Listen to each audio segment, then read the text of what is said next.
Relatives of people who disappeared during the Argentine military dictatorship appeared at the sentencing in Buenos Aires on Wednesday. Javier González Toledo, Agence France-Presse, Getty Images, Buenos Aires. Judges overseeing Argentina's most high-profile human rights trial sentenced 29 former officials to life in prison on Wednesday, in a case that documented the former military dictatorship's widespread practice of killing civilians by throwing them from aircraft. "This is a happy moment in the long fight for justice that has been going on for decades," said Victor Basterra, 73, a former political prisoner held at the notorious naval base in Buenos Aires that was at the heart of the case. "It's always satisfying to watch them get life sentences." The verdict capped the most ambitious effort to date to hold former military leaders accountable for abuses committed during the 1970s and 1980s, when several Latin American countries were ruled by right-wing military juntas. Prosecutors tried 54 former Argentine officials in the deaths or forced disappearances of 789 people, and presented testimony from more than 800 witnesses.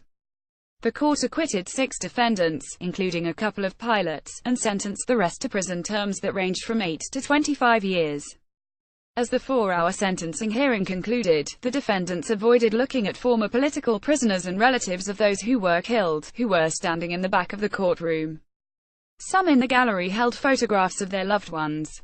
"Murderers, rapists," victims yelled, tapping on a glass panel that separated them from the defendants.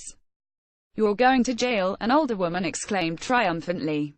The 5-year trial put a spotlight on the systematic torture and killing of thousands of people suspected of being opponents of the military government.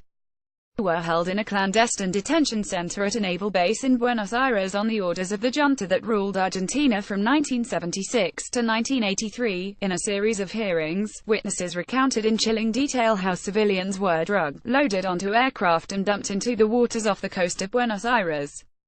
While the practice has long been known, prosecutors managed to cross-reference testimony and documents to detail how one of the most egregious tactics of Argentina's dictatorship was carried out. The former naval officers Jorge Eduardo Acosta, left, and Alfredo Estes, second from left, at their sentencing on Wednesday. Victor Archivano, Associated Press. The trial also shone light on the complicity of the Roman Catholic Church in the junta's crimes. No member of the clergy was accused in the trial, but prosecutors alleged that church officials were complicit in hiding detainees from international human rights inspectors. "We are very satisfied with the verdict," said Abel Cordoba, a prosecutor.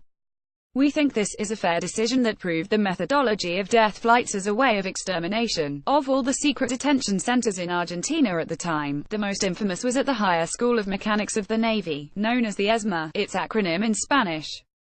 According to testimony, an estimated 5,000 people were detained and tortured at the base, which is now a human rights memorial. High-profile defendants in the case included former naval officers Alfredo Estes, Ricardo Cavallo and Jorge Acosta, who were already serving sentences for previous convictions. The verdict comes as Argentine human rights organizations are questioning President Mauricio Macri's commitment to the legal reckoning of the human rights abuses committed during the dictatorship, an effort that was championed by his predecessor, Cristina Fernández de Kirchner. Mr. Macri has taken pains to emphasize his support for the cases. Yet activists say his administration has sent mixed signals by dismantling human rights departments in ministries, by questioning whether the often-cited estimate of victims from that era has been overstated, and by emphasizing the need for Argentina to turn the page on that dark chapter of its history. Mr. Cordoba said he was hopeful the country's shifting politics would not stymie the pursuit of justice in scores of pending human rights cases.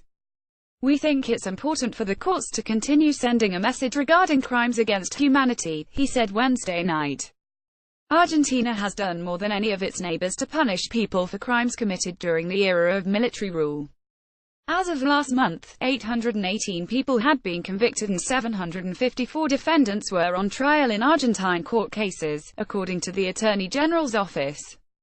Argentina's junta has long been regarded as the most ruthless of the era, having detained, tortured and killed as many as 30,000 people it deemed subversive. In addition to killing people suspected of being dissidents, military officials kidnapped hundreds of babies who were then reared by families loyal to the government. Daniel Politi reported from Buenos Aires, and Ernesto Londonio from Rio de Janeiro.